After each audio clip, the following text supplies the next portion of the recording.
생명이 태어나면 가장 먼저 이름을 지어주고 그 이름을 불러줍니다. 이름이라는 것은 다른 것과 구별하기 위해 사람이나 사물에 붙여진 그러한 소리이고 기호이죠. 이름이 주어짐으로 인해서 사람이든 사물이든 비로소 의미를 갖게 되고 존재의 가치를 얻게 됩니다. 근데 인간만이 유일하게 각각 고유의 이름을 가지고 있다라고 합니다. 이것은 그만큼 인간이라는 존재가 고귀한 가치를 가지고 있음을 보여주는 것입니다. 그리고 각각의 그 지어진 이름 가운데에는 그 이름을 지어준 사람의 기대와 소망이 담겨져 있습니다. 하나님이 우리의 이름을 불러주실 때도 이와 동일하죠. 이름을 짓는다라는 것은 어떤 의미에서는 하나님의 창조 행위와 가장 유사한 행위를 하는 것입니다. 그래서 하나님께서는 아담을 지으신 다음에 아담에게 동물들을 데리고 오셔서 각각의 동물들의 이름을 짓게 하신 것입니다.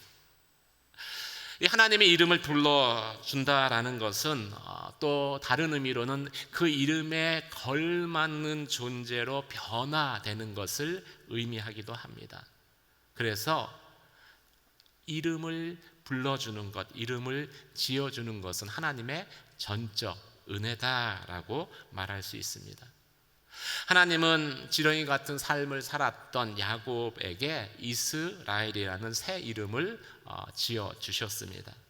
오늘 본문에서도 하나님은 믿음을 잃고 헤매는 아브람을 다시 아브라함이라고 불러주셨습니다. 언약의 기초에서 아브라함이라고 불러주심으로 흔들리는 아브라함의 믿음을 다시 언약 가운데, 약속의 말씀 가운데 세우시고 그리고 믿음의 조상으로 세우신 것을 말씀하고 있습니다. 그러면 어떻게 하나님은 이 흔들리는 아브라함을 믿음의 조상으로 세워주셨을까요? 먼저 첫 번째 본문의 말씀은 아브라함은 언약을 잊었지만 하나님은 그 언약을 잊지 않으셨고 다시 아브라함에게 말씀해 주셨다는 것을 밝히고 있습니다. 1절에서 3절까지 말씀을 함께 읽도록 하겠습니다. 함께 읽겠습니다. 시작. 아브라함이 99세 때 여호와께서 그에게 나타나 말씀하셨습니다. 나는 전능한 하나님이다. 너는 내 앞에서 온 마음으로 순종하며 깨끗하게 행하여라. 내가 나와 너 사이에 언약을 맺을 것이다. 그리고 내가 너를 심히 크게 번성하게 하겠다. 그러자 아브라함이 얼굴을 땅에 대고 엎드렸습니다. 하나님이 그에게 말씀하셨습니다. 본문의 시간 배경은 아브라함이 사라의 종인 하갈로부터 이스마엘을 낳고 13년의 시간이 흘렀을 때입니다. 아브라함은 이스마엘이 자라는 것을 보면서 자녀 없는 시름을 잊을 수 있었습니다. 하나님의 약속은 있었지만 사라가 임신하는 것은 이미 불가능해졌다라고 아브라함은 생각했었기 때문에 더 이상 이 믿음 때문에 갈등하는 일들도 없었습니다. 하나님이 별을 보여주시면서 약속하신 이후로 거의 13년 동안 아무 일도 일어나지 않았기 때문입니다. 그리고 아브라함도 이 13년 동안 그 자라는 이스마엘과 함께 또 흘러가는 그 시간과 함께 하나님의 약속의 말씀을 잊은 채로 그리고 하나님께 잊혀진 존재로 살고 있었습니다. 만약 하나님이 오늘 본문에서 다시 아브라함을 부르시고 말씀하지 않았다면 자연스럽게 아브라함의 일생도 세상의 여느 사람들처럼 그냥 평범하게 끝나 버렸을 수도 있었을 것입니다. 그런데 오늘 본문에서 하나님은 그 13년 동안 왜 아브라함에게 침묵하셨던 것일까요? 별을 보여주시면서 하늘의 별처럼 내 자녀가 많을 것이다, 후손이 많을 것이다 라고 약속하셨는데 왜 13년 동안 아브라함에게 그 이후로 침묵하셔야만 했겠습니까? 이것은 전적으로 아브라함에게 그 원인이 있을 것입니다. 별을 보고 믿음을 회복한 것 또 잠시였을 뿐입니다. 아브라함은 다시 믿음을 잃고 돌이킬 수 없는 실수를 저질렀기 때문입니다. 그리고 그 실수로 태어난 아이가 하갈에게서, 여종에게서 낳은 이스마엘이라는 자녀이죠. 아브라함은 하나님의 언약을 믿었습니다. 하지만 하나님이 죽은 사라의 태에서 자녀를 낳게 하실 수 있는 전능하신 하나님이시다는 사실은 믿지 못했던 것입니다. 아브라함에게는 아직 그 믿음까지는 없었던 거예요. 그래서 하나님의 언약을 하나님의 능력이 아닌 자신의 방법으로, 인간의 방법으로 이루려고 했고, 그 결과로 태어난 자녀가 바로 이스마엘인 것입니다. 이처럼 하나님의 언약을 인간적인 생각과 방법으로 이루려고 하면은 하나님은 침묵하십니다. 침묵하실 수밖에 없으세요. 지난 13년 동안 하나님의 침묵하심 가운데에서 아브라함의 믿음은 점점 좌절을 넘어서 체념하는 지경까지 이르게 된 것입니다. 그런데 아브라함이 99세가 되었을 때 하나님께서 아브라함에게 다시 나타나신 거예요. 그리고 이번에는 13년 전에는 자신을 방패다라고 나타내셨는데, 이번에는 전능하신 하나님이라고 자신을 소개하십니다. 왜 13년 전에는 방패라고 하셨는데 이번에는 전능하신 하나님이라고 하셨을까요? 하나님은 항상 우리의 마음 중심을 보시는 분이십니다. 하나님이 보셨던 거예요. 아브라함 안에 그 전능하신 하나님에 대한 믿음이 없는 것을 아셨기 때문입니다. 하나님의 약속이 있었지만 아브라함의 나이가 99세가 되었을 때 이제 그 약속은 이루어질 길이 없다라고 여기게 되었고, 불가능하다라고 생각하게 되었고, 그래서 모든 것이 끝났다, 이제 이스마엘이나 잘 키워야 되겠다라고 체념하고 살아가는 그 아브라함의 마음을 보셨던 것이죠. 그래서 아브라함에게 하나님은 이렇게 말씀하십니다. 아브라함아, 나는 전능한 하나님이다. 아브라함아, 나는 전능한 하나님이다. 사랑하는 성도 여러분, 여러분이 믿는 하나님을 전능한 하나님으로 고백하는 저와 여러분이 되시기를 주님의 이름으로 축원합니다. 한번 옆에 분들에게 이렇게 고백하십시오. 내가 믿는 하나님은 전능하신 하나님이십니다.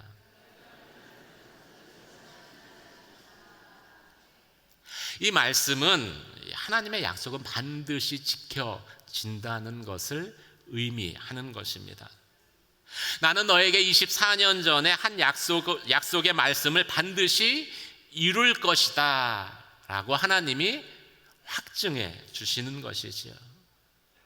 물론 현실은 내 안에 사례의 그 태가 끊어졌고, 그래서 의학적으로는 임신이 불가능하다고 모든 사람들이 말하지만, 그럼에도 하나님의 약속은, 하나님의 언약은 반드시 이루어질 것이고 하나님은 그것을 행하실 것이다 라고 말씀하십니다. 우리의 믿음이 그 하나님을 고백하는 믿음이어야 되는 것이지요. 달랐던 것이 하나 있었습니다. 이 하나님의 때와 아브라함의 때가 달랐어요. 그럴 때 우리의 믿음이 갈등하게 됩니다. 하나님이 생각하셨던 하나님의 때는 25년이었습니다. 하나님의 말씀이 이루어지는 때이죠. 근데 아브라함이 생각했던 그 때는, 그래서 믿음으로 자신이 인내할 수 있다라고 생각했던 그 때는 10년에 불과했습니다. 그래서 그 10년이 지나자 별을 보여주며 하늘의 별처럼 내 후손이 이렇게 많을 것이다 라고 약속하셨음에도 아브라함의 믿음은 서서히 흔들리기 시작했던 것이죠. 인간적인 방법으로 그 언약을 이루려고 합니다. 종을 양자로 입양하려고 하고 하나님이 그것을 놓으라고 거절하시자 이번에는 자신의 몸종 하가를 통해서 자녀를 낳으려고 했던 것입니다. 그런데 하나님이 아브라함에게 원하시는 믿음은 그런 믿음이 아니었어요. 오히려 하나님은 그 반대로 아브라함 안에 있는 그런 인간적인 믿음이 다 무너지기를 기다리셨고 그래서 24년간을 기다리신 것이죠. 우리는 믿는다라고 말하지만 끊임없이 자기 중심으로 믿으려고 합니다. 그만큼 하나님보다 자신을 신뢰하기 때문입니다. 그래서 믿어도 자기 생각과 자기 스타일을 고집을 합니다. 아브라함도 믿었지만 24년 동안이나 그런 믿음을 가지고 있었던 거예요. 하나님에게서 나온 믿음이 아니라 어떤 의미에서는 자신으로부터 말미암는 믿음이었던 것이지요. 내가 이해할 수 있을 때 믿고 내가 경험할 수 있는 것을 믿고 내가 생각할 수 있는 범위 안에서 믿는 그 믿음, 그 믿음을 가지고 우리도 하나님을 믿으려 하고 있지는 않습니까? 근데 이 믿음으로는 의롭게 될 수 없는 거예요. 이 믿음으로는 처녀에게서 예수가 나신 것을 고백할 수 없기 때문입니다. 그래서 하나님이 아브라함에게 다시 말씀하신 거예요. 하나님이 아브라함에게 우리에게 원하시는 믿음은 온전한 믿음입니다. 그래서 아브라함에게 다시 나타나셔서 너는 내 앞에서 온전히 거룩하라. 너는 내 앞에서 온전한 마음으로 순종하고 거룩하라 라고 말씀하셨던 것이지. 사랑하는 성도 여러분, 하나님이 우리에게 원하시는 믿음은 반쪽짜리 믿음이 아니라 온전한 믿음입니다. 하나님을 믿지만 내 경험과 내 생각에 사로잡힌, 그리고 내 경험과 내 생각에 기대는 그런 믿음이 아니라 전능하신 하나님을 100% 인정하는 믿음입니다. 그리고 우리가 이 믿음을 갖기까지 하나님은 우리를 잊지 않으실 거예요. 우리가 하나님을 잊어도 하나님은 결코 우리를 잊어버리지 않으실 것입니다. 우리가 하나님 붙들고 있는 손을 놓더라도 하나님은 우리를 놓지 않으실 것입니다. 우리가 하나님을 포기하더라도 하나님은 우리를 포기하지 않으실 것입니다. 우리가 온전한 믿음을 소유하기를 하나님은 원하시기 때문이지요. 하나님의 전능하심을 고백하는, 그래서 나의 생각과 나의 경험을 뛰어넘어서 하나님을 인정하는 온전한 믿음의 사람이 되시길 주님의 이름으로 축원합니다. 오늘 본문은 하나님께서 어떻게 아브라함을 믿음의 조상으로 삼으셨습니까? 아브라함에게 먼저 아브라함이라고 불러주심으로 그렇게 하셨습니다. 4절에서 8절까지 말씀을 함께 읽도록 하겠습니다. 함께 읽겠습니다. 시작. 보아라, 내가 이제 너와 언약을 세우니 너는 수많은 나라들의 조상이 될 것이다. 이제 더 이상 내 이름이 아브라함이라 불리지 않을 것이다. 내 이름은 아브라함이다 불릴 것이다. 내가 너를 많은 나라들의 조상으로 삼았기 때문이다. 내가 너를 크게 번성케 하겠다. 내가 너로 말미암아 나라들을 세울 것이며 왕들이 너로부터 나올 것이다. 내가 내 언약을 나와 너 사이에 그리고 내 뒤에 올 자손 사이에 세워 영원한 언약으로 삼고 내 하나님 그리고 내 자손의 하나님이 될 것이다. 내가 지금 나그네도 있는 이 가나안 온 땅을 내가 너와 내 자손에게 주어 영원한 소유물이 되게 하고 나는 그들의 하나님이 될 것이다. 아멘. 본래 이 가족이라는 제도는 하나님이 만드신 것입니다. 하나님을 향한 우리의 믿음이 전승될 수 있도록 하나님께서는 이 땅에 가정을 세우셨죠. 신앙을 전승하고 하나님의 복을 전승하고 하나님의 뜻을 이루는 중요한 도구로 하나님은 가정을 통로 삼으십니다. 창조의 정점에서 아담과 하와를 만드시고 그 둘이 한 몸, 부부가 되게 하셔서 가족을 이루게 하신 것입니다.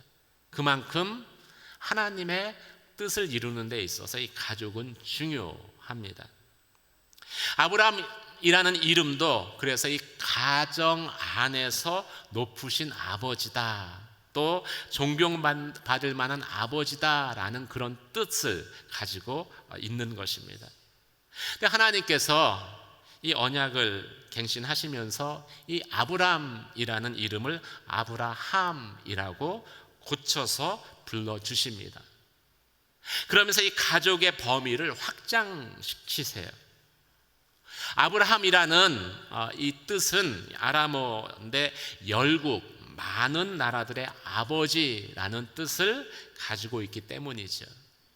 하나님은 이 아브라함이 그 하나님의 언약대로 모든 민족의 믿음의 조상이 될 것을 그 이름을 통해서 그 이름 안에 담아 부르신 것입니다.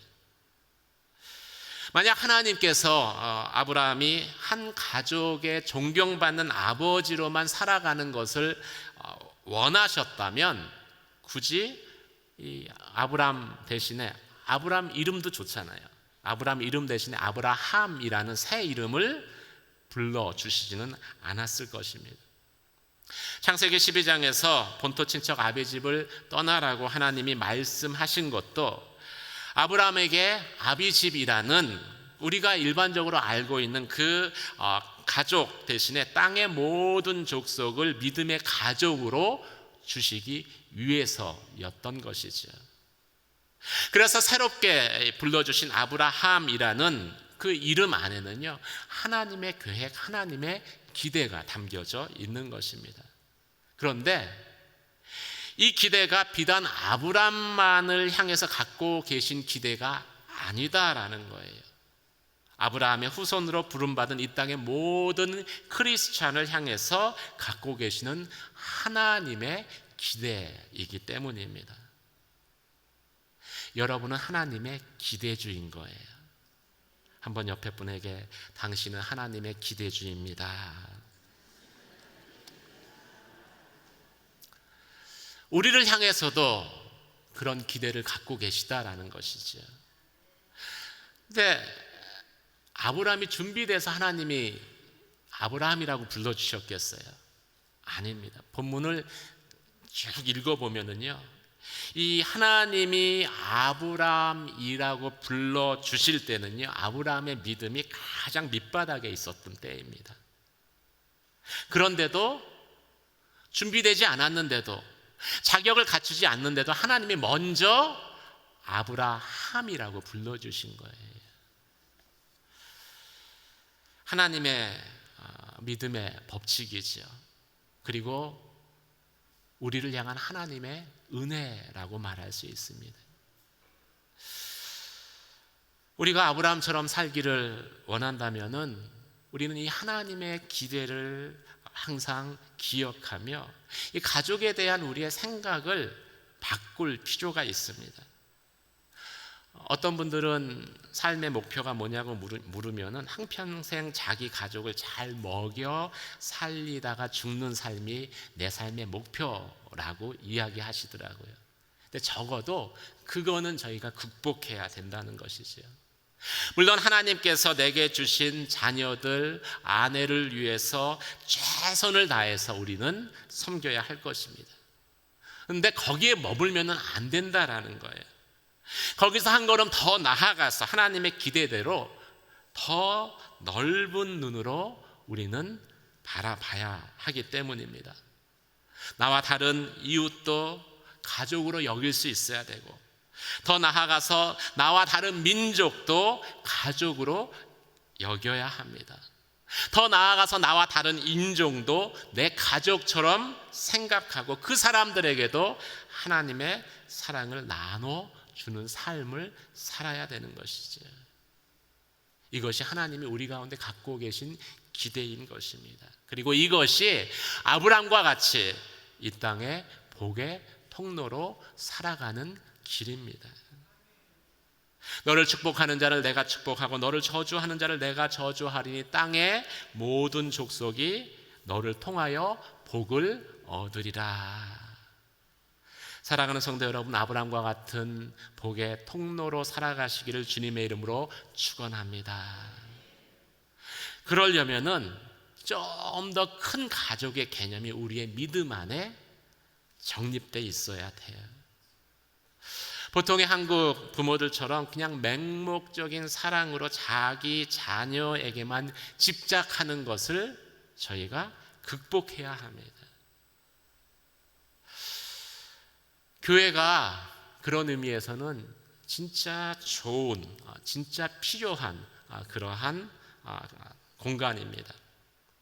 왜 그렇습니까? 나의 직계 가족이 아니어도 믿음의 사람들을 형제, 자매라고 부르고 또 그들을 가족처럼 여기는 믿음의 훈련을 하는 곳이 바로 교회라는 장이기 때문이죠. 지난 주일 이제 위로 예배, 주일날 위로 예배를 드렸는데 참 많은 성도들이 오셨어요. 거의 250명 가까이 되는 성도들이 오셔서 함께 또 아파하고 또 함께 위로했습니다. 참 그 기도 저희가 6번에 걸쳐서 기도했는데 기도해 주신 것도 너무 감사하고 또 그렇게 힘들고 어려울 때 이렇게 함께 가족처럼 오셔서 함께 또 예배 드려 준 것도 너무 감사하더라고요.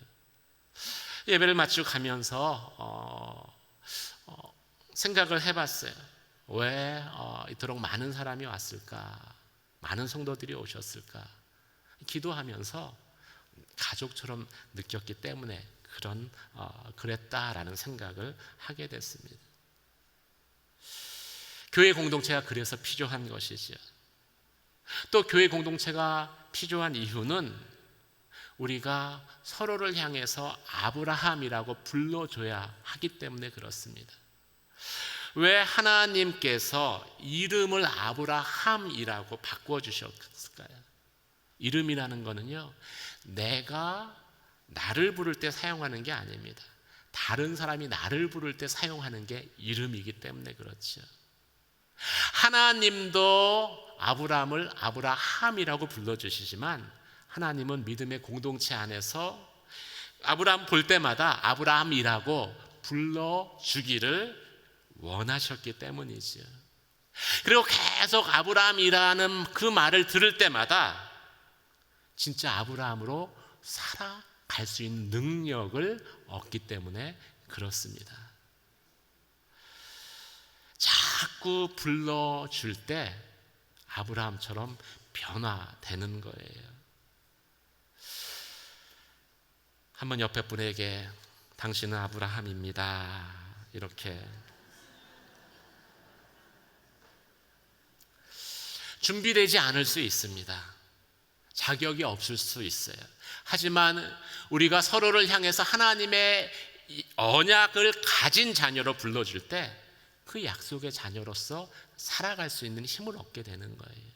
그리고 교회 공동체가 그런 곳이 이루어지는 하나님의 은혜의 공간인 것입니다. 사랑하는 성도 여러분, 우리를 위해 죽으신 예수는 한국 사람은 아니셨어요. 나와 아무런 관계가 없는 분이셨습니다. 유대 땅에서 태어나셨고 거기서 33년을 순수 유대인으로 사셨습니다. 그런데 그 예수 그리스도가 나를 위해 죽으셨고 나를 위해 생명을 주셨습니다. 그래서 오늘날 저와 여러분이 이 자리에 설 수 있는 것입니다.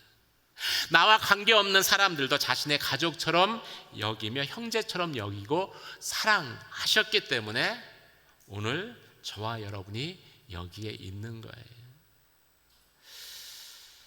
아브라함처럼 우리가 생각하는 가족의 범위가 넓혀지기를 주님의 이름으로 축원합니다. 그리고 서로를 향해서 비록 준비되지 않았을지라도 아브라함이라고 교회 안에서 불러주는 아름다운 하나님의 은혜가 교회 가운데 넘쳐나기를 주의 이름으로 축원합니다. 그러면 모든 성도들이 아브라함처럼 믿음의 삶을 살게 될 것입니다. 그런 은혜가 넘쳐나는 양지 온누리 교회 되기를 주의 이름으로 축원합니다. 오늘 본문은 세 번째로 하나님께서 아브라함에게 할례를 행해 주셨다라고 말씀하고 있습니다. 9절에서 13절까지 읽겠습니다. 시작. 하나님께서 아브라함에게 말씀하셨습니다. 그러므로 너와 내 뒤에 올 내 자손은 내 언약을 지켜야 할 것이다. 나와 너 사이에 그리고 내 뒤에 올 자손 사이에 맺은 내 언약 곧 너희가 지켜야 할 언약은 이것인데 너희 가운데 모든 남자는 다 할례를 받아야 한다. 너희는 표피를 베어 할례를 행하여라. 이것이 나와 너희 사이에 맺은 언약의 표시가 될 것이다. 집에서 태어난 사람이든 내 자손이 아닌 이방 사람에게서 돈 주고 산 사람이든 상관없이 대대로 너희 가운데 모든 남자아이는 태어난 지 8일 만에 할례를 받아야 한다. 내 집에서 태어난 사람이든 돈 주고 산 사람이든 다 할례를 받아야 한다. 그렇게 해야 내 언약이 너희 몸에 영원한 언약으로 새겨질 것이다. 할례는 하나님의 백성이 되는 일종의 구약의 종교 의식이었습니다. 오늘날 남자들이 받는 포경수술과 같은 것인데 오늘날에는 의학적인 또 위생적인 측면에서 할례 같은 것들이 행해지죠. 오늘날에는 보편화되었지만 이 성경이 기록될 당시만 하더라도 이 유대인 남자들에게만 행해지는 고유한 종교 의식이었습니다. 이 구약시대 할례는 그래서 하나님의 백성이 된 표식을 의미했습니다. 물론 신약시대도 넘어오면서 진짜 할례는 몸에 하는 것이 아니라 마음에 하는 것이다 라고 말씀하셨지만 그 전까지는요, 할례는 분명히 하나님의 백성된 흔적이었습니다. 본문에서도 하나님은 아브라함과 그의 후손들에게 할례를 주시면서 그 할례 표시를 항상 몸에 지니고 있으라고 말씀을 하고 있습니다. 왜 하나님께서 아브라함을 믿음의 조상으로 세우시면서 할례를 행하라고 요구하셨을까요? 이 말은 하나님의 백성이 된다는 사실도 중요하지만 이 하나님의 백성의 흔적을 가지고 살아가는 것도 그에 못지않게 중요한 일이기 때문일 것입니다. 그러면 할례의 흔적을 가지고 살아간다는 것은 무엇을 의미하겠습니까? 첫 번째는 하나님 때문에 치르는 대가 지불이 있다는 것을 의미합니다. 이 대가 지불이 어떤 때는 고난을 의미하기도 하고 또 어떤 때는 시대에 따라서 생명을 요구하기도 했습니다. 이 역사 기록에 의하면 나치 치하에서 히틀러가 유대인들을 학살을 했는데 이 잡은 사람들이 유대인인지 아닌지를 구별하기 위해서 남자들의 옷을 벗겼다라고 합니다. 옷을 벗기면 유대인들에게는 할례의 흔적이 있어요. 그 흔적이 있는 사람들은 가스실로 데리고 갔던 거예요. 믿음의 대가 지불이죠. 두 번째 할례의 의미는요, 이 피 흘림을 잊지 않고 산다는 것을 의미합니다. 오늘날과 달리 이 옛날에는요, 할례가 아주 고통스러운 그런 일이었습니다. 어렸을 때 할례를 받으면 그나마 고통이 크지 않습니다. 그런데 성인이 돼서 할례를 받으면은요, 그 자체가 두려움이었어요. 이 구약 성경을 보면 모세는 이 성인이 돼서 할례를 받았습니다. 그때 보면은 부싯돌로 할례를 행했다라고 나와 있습니다. 돌을 날카롭게 갈아서 어떤 또 외과 수술 도구가 이게 수술용 나이프가 있는 게 아니니까 돌을 갈아서 그걸로 표피를 자른 거예요. 얼마나 피가 많이 흘렀겠어요. 그 할례를 받으면서 마음속으로 어떤 생각들을 했겠습니까? 나는 피를 통해서 할례를 받아서 하나님의 백성이 되었다라는 그 생각이 영원히 지워지지 않을 정도로 마음 가운데 각인되었을 것입니다. 나는 피 흘림을 통해서 깨끗해진 존재다. 그리고 하루에 몇 번씩 그 화장실 갈 때마다 할례 표식을 보잖아요. 그때마다 그 생각을 떠올리게 되는 거예요. 나는 피 흘림을 통해서 하나님의 백성이 되었다. 믿음의 흔적을 가지고 살아가는 것이죠. 여러분은 하루에 몇 번씩 하나님의 백성 되었음을 생각하십니까? 하루에 몇 번씩 십자가에 흘리신 예수 그리스도의 피를 통해서 내가 죄사함 받았고 내가 하나님의 백성이 되었구나라고 감사하십니까? 이것을 의식하면 할수록 우리는 하나님 앞에서 온전한 삶을 살아갈 수 있습니다. 1절에 보면은 하나님께서 아브라함에게 나타나셔서 말씀하십니다. 너는 내 앞에서 온전히 행하라. 아브라함에게 말씀하신 것도 온전히 행하라는 것이었습니다. 그리고 나서 오늘 읽은 본문의 그 마지막 부분에서 할례를 행하고 그 흔적을 가지고 있으라고 하잖아요. 우리가 하나님 앞에 온전하게 살아갈 수 있는 그 길은요, 우리 안에 끊임없이 예수의 흔적을 간직하는 것입니다. 예수의 피로 내가 깨끗함을 입었습니다. 예수의 피로 내가 거룩하게 되었습니다. 그럴 때마다 우리가 겸손해져요. 아무리 많은 봉사를 하고 섬김을 해도 겸손해질 수밖에 없습니다. 하나님 앞에 온전히 서 있는 삶을 사는 것이지요. 사랑하는 성도 여러분, 날마다 예수 그리스도의 피로 거룩해 되었음을 감사의 고백으로 드리는 저와 여러분이 되시길 주님의 이름으로 축원합니다. 사도 바울은 예수의 흔적을 가지고 있다라고 말씀하셨습니다. 우리는 구원받은 자로 그 예수의 흔적, 믿음의 흔적을 가지고 살아가야 하는 존재이기 때문입니다. 오늘 본문의 말씀을 통해서 하나님은 믿음 가운데 흔들리는 아브라함을 다시 믿음의 조상 삼아 주셨습니다. 전능하신 하나님을 고백하게 하셨고 아브라함을 향하여서 아브라함이라고 불러주셨습니다. 그리고 내 안에 예수의 흔적을 가지고 있으라 라고 말씀해 주셨습니다. 오늘 말씀과 같이 예수의 흔적을 가지고 하나님 앞에서 온전한 자로 살아가는 저와 여러분이 되시길 주님의 이름으로 축원합니다. 내가 아브라함처럼 살아갈 때 그 복은 나를 통해서 가족들에게 흘러갑니다. 사레가 사라라고 불려주고 사라도 동일하게 열국의 어미가 되기 때문입니다.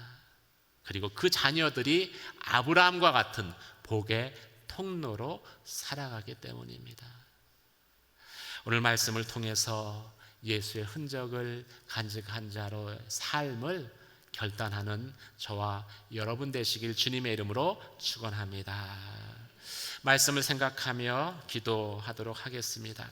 하나님, 내 안에 예수의 흔적을 갖게 하여 주시옵소서. 나를 위해서 피 흘리신 예수 그리스도의 그 십자가의 은혜를 생각하며 날마다 감사의 고백을 드리게 하여 주시옵소서.